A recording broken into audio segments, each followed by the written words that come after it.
Hello，大家好，我是全爸。这次录制的时间呢，刚好就是在钢铁老商服装上市的时候。这个服装真的是非常赞，不止外表改变了，连音效都改变了，赞赞赞。那我们上一次说的是站立姿态的拳脚，那这次我们来讲讲蹲姿态的拳脚。那因为全部的拳脚实在是很多啊，如果全部做完了才出的话，都不知道何年何月，所以呢才会分成那么多部啊，请大家见谅。那我们直接开始吧。完整版影片放在会员专属中哦。下轻手6伏的速度，然后它也是相当于其他角色中攻击的距离，甚至比一些角色还要长很多。那么它挡住的时候是正义，所以有时候就是在把人家卡位置的时候呢，是一个蛮好的手段。只要你能够摸得到人呢，就代表着轻指令头可以抓得到。所以它可以拿来确认一下你的指令头距离。下轻手是桑吉尔夫恢复硬直最快拳脚，它非常适合拿来防敌反。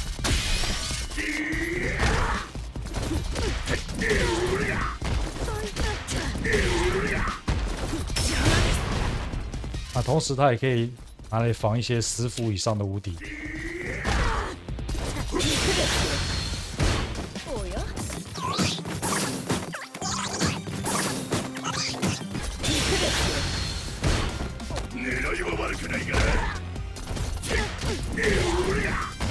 利用绿冲也是一个硬贴上去的手段。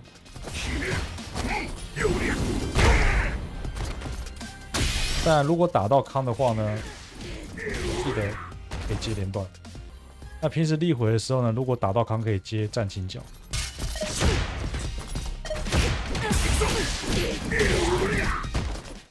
那下轻手呢是一个老商第2块拳脚，它的用途呢基本上就是推远的时候呢，它可以试着使用它。那这种时候，如果你是用4伏的话，基本上没什么破绽。我们都知道，它打了3下以后，它会变负的。如果这个时候我们用了一样用4伏的点的话，这没有什么回馈，也就只是阻止了对手而已哦。那当然，因为我们的指令头是5伏，所以也是可以抢。像大概这样子。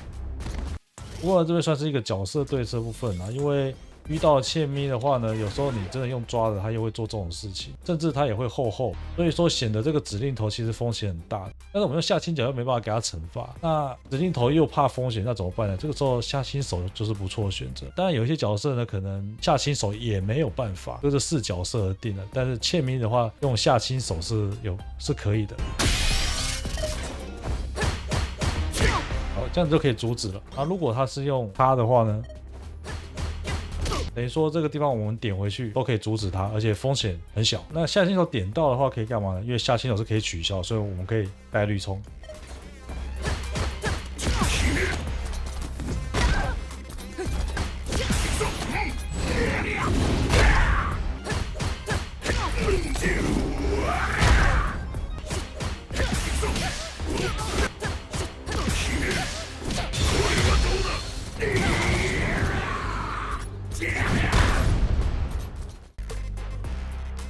NP 它单看判定框会是非常好的判定哦，因为它的受击框是内缩的，然后攻击框却是外凸的。它这个内缩跟外凸的比例呢，它是在所有拳脚中呢是比较大的。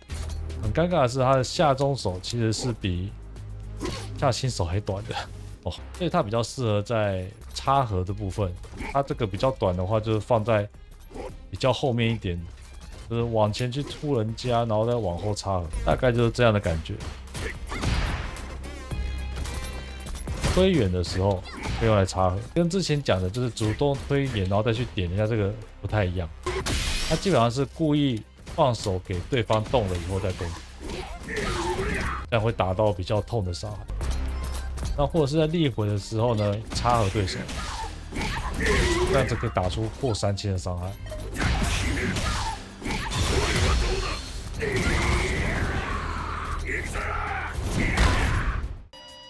在之前有分享，战轻脚取消呢是一个非常强势的公式，但如果打到人呢，只有轻攻击可以连断。而下中手必须要打到康才有连段。如果我们打到了呢，没有康，下中手的话是没有办法连段的。但会有人觉得说，下轻手可以稳定的就是打出连段，而就算我被挡住了，他乱动我也一样可以用下轻手，感觉下轻手好像比较稳定。那确实以这个方面来讲的话，下轻手是比较稳定。可是有一个状况呢，下轻手是没办法处理的，也就是延迟指令。我们可以模拟一下，假设今天遇到一个人，他会做延迟的行为，譬如延迟后跳。基本上他就是会慢一点的才后跳。那如果想要在练习场设置实验看看的话，你可以做一个模拟，也就是在防御之后呢，让对手后跳，然后我们设置个延迟3伏。那这个时候就会发生一件事情，你用下轻手，对方会挡住后再跳。而如果你用摔的话呢，他会跳走，甚至你用指令头，他也会跑走。等于说他这个动作就同时处理你的绿冲打摔了。因此才需要下中手。下中手呢，它的挥出来的时间呢，比下轻手稍微慢一点，稍微慢一点。那这个微妙的慢一点，就可以刚好打到这个动作。所以这是下中手它存在的必要性，就是当我们要处理一个对手，他可能会做延迟的时候，它是一个很强的手段。这边如果可以在这边打到了，基本上你花3格气绿冲，然后回收了1格以后呢，只用了2格气打出了非常不错的伤害。那如果人家跳起来的话，你可以改成下重脚。那当然呢，如果理想的话，也可以做这种事情。那如果靠近角落的话，哇，那就大伤害很精彩啊！平常的时候呢，配合的站轻脚，一冲过去下中手这个行为是非常强的，因为他在这边就形成了正3。换句话说，如果这个时候对手乱动的话呢，就可以抓走他的。他刚刚讲的，这边既然可以折摔的话，对手就有可能会跑走。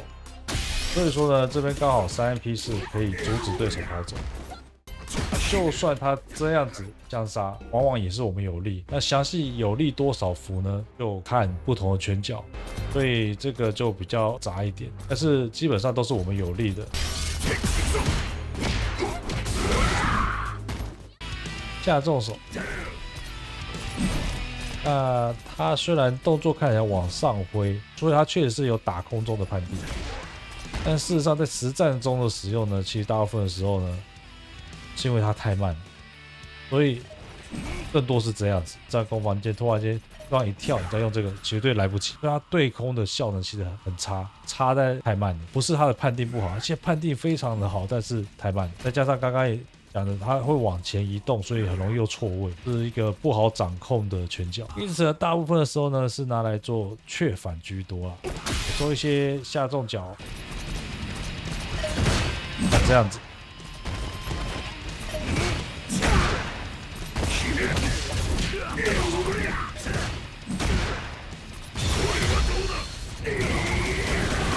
但它的尴尬点就是，如果太远了，你打到后，基本上只有 SL 可以接，其他的话就很难追。所以这时候呢，可能你还不如就直接一个下重脚。所以基本上，如果可以下重脚却反的话，大部分的时候呢，还是会优先下重脚。所以有距离的时候呢，其实不太会选择用下重手。再来就是有些时候会用来插合。但是一样，它的问题就是你太极端了，你什么事情都不好做。那同样这样子的话，也是一样，也许下重脚会更好。那更多是拿来完美劈使用的，因为这样子的话回馈很好的就是，它可以接到绿冲膝盖的话，搬运一定就不会太差。像这种尴尬的时候呢，以前我们会接前重手，不过前重手这样打完的话呢就没了，总不可能花气打一点点的伤害，对吧？那重脚也是。那如果是下重手的话呢，它可以做 set 来去靠近的。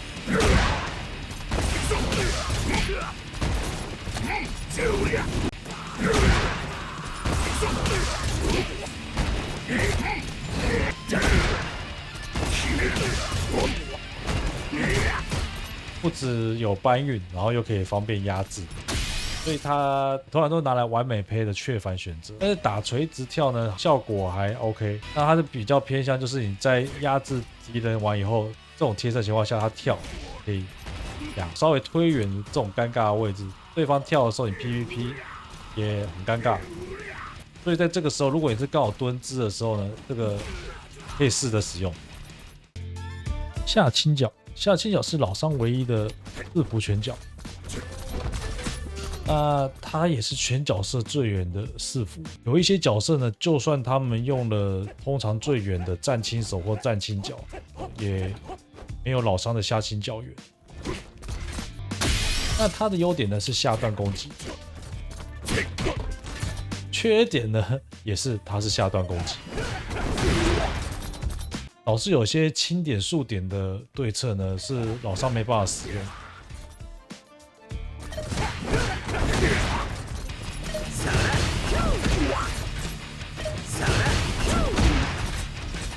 但它是属于不能取消招式的拳脚，它只能取消同样的下倾脚或者是下倾手或战轻手，无法取消招式，这导致它有时候不小心被压到了 DI 呢，会按不回去啊，尤其是不小心点了2下的时候。但如果改成取消下倾手或者战轻手的话，就比较有机会可以按回去。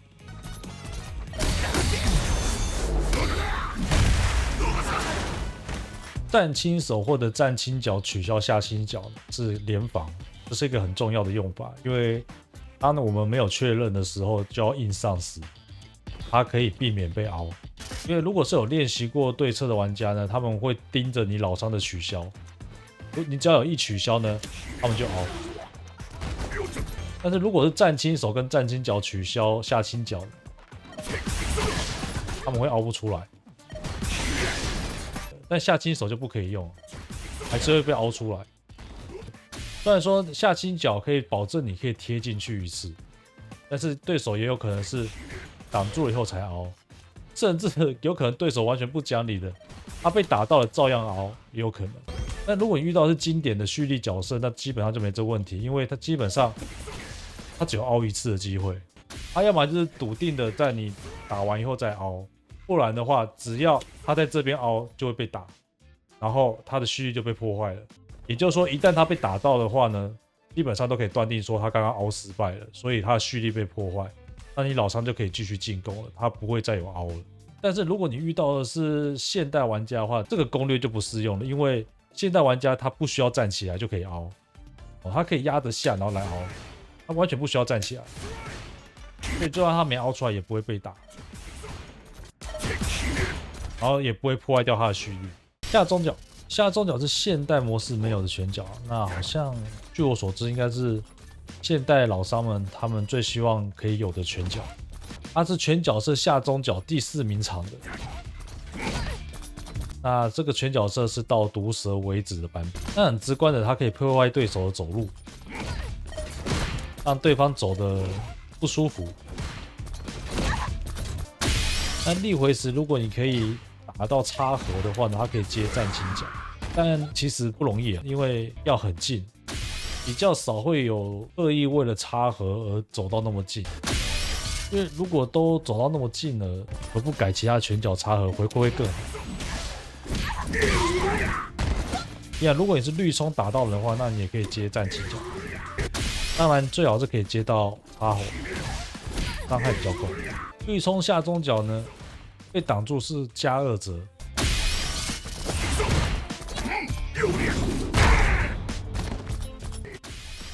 那 SA2 不派生，或者说你要后摔，摔完之后呢，下中脚都命中率很高。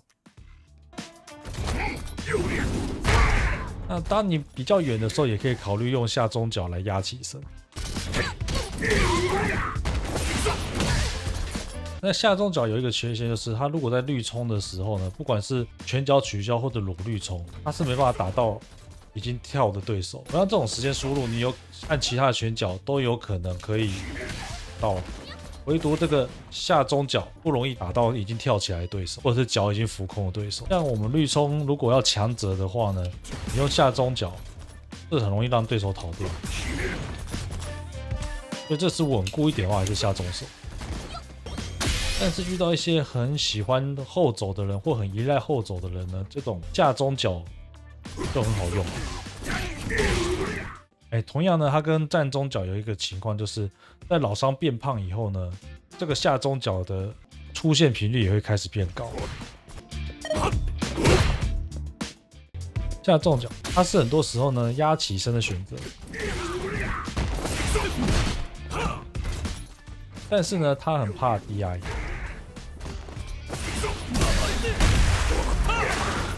因为现在下中脚呢是可以后起身的，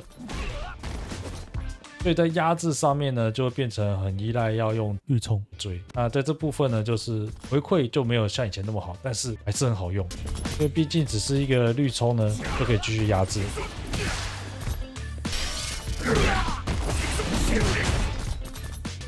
它的板边呢，如果你完美配到的话呢，它可以用绿冲膝盖马上换边，然后可以得到一个正一。X20呢强制倒地啊，是对老伤后续贴身攻击很有帮助。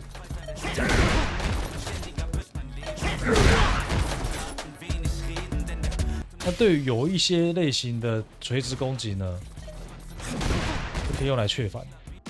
那在浮空连段时呢，它跟 OD 招一样，就可以拿来收尾的。那下中脚呢，撇除掉它的长度差别，下中脚跟下重脚很多地方的功能是类似的。下中脚呢，虽然说它的风险比较低，而相对的就是在立回时呢，它的这个回馈其实不大。那下重脚呢，相对的就是它虽然说风险很大，可是呢，只要摸到人的话，倒地这个创造晋升机会，对老伤来讲是真的帮助很大的。那遇到有一些角色，总是你立回会被拉得比较开，尤其他们可能就是拳脚就是比老伤还要长或者优势的。那这种时候啊，就可能下重脚的插合就显得很重要，因为你被拉得很远，这个时候你如果用其他的拳脚，就是可能会有差。这个像这种时候，你想要插了它，尽量就是要瞄准它的前脚。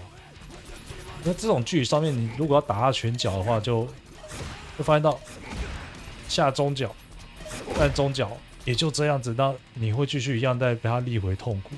那这个时候最好是可以放倒它，那当然就会选择下中脚，虽然比较慢。当然，或者是说你有资源的话，你可以尝试的用站轻脚。它类似的呢，还有像 JP 这样子的拳脚。所以这个时候呢，一样的情况就是，如果可以的话，尽量下重脚。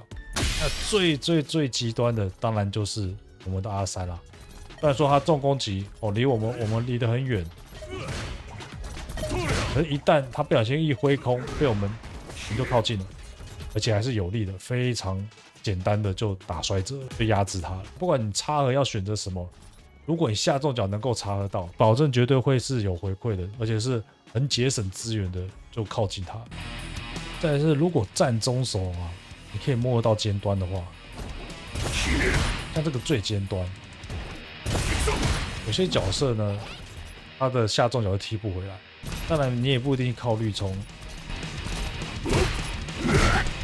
这样也可以算得出来。站中手的话是一个很好可以判断出站重脚尖端的方式，但是当然啦，并不是所有的角色都是如此啊。而且也不是所有角色都会靠下重脚来缺乏。就有时候你可是只是用中手，然后算距离的时候呢，刚好对手的注意力在中手上面。他可能会做出这样的举动，那此时呢，就有时候就可以这样子，就可能可以破坏掉一些他本来预想的动作，也有可能他本来只是想要重新立回像这样子，然后再重新调整。但我们的下重脚刚好也会阻止他走路。那以上呢就是这次蹲姿拳脚的心得分享。那下一次呢则是一些特殊拳脚。那至于空中的拳脚呢，因为有一次的改版呢，就是让现代模式拥有全部的空中拳脚。那一次呢，其实就有出一个所有空中拳脚的影片，所以空中的拳脚呢，先预告就是不会出，就是沿用上一次的那个影片就可以咯。那希望这次的内容呢，也能让你们满意。那下次见咯，拜拜。影片结束咯，谢谢你看我的影片，希望你还喜欢，下次见咯。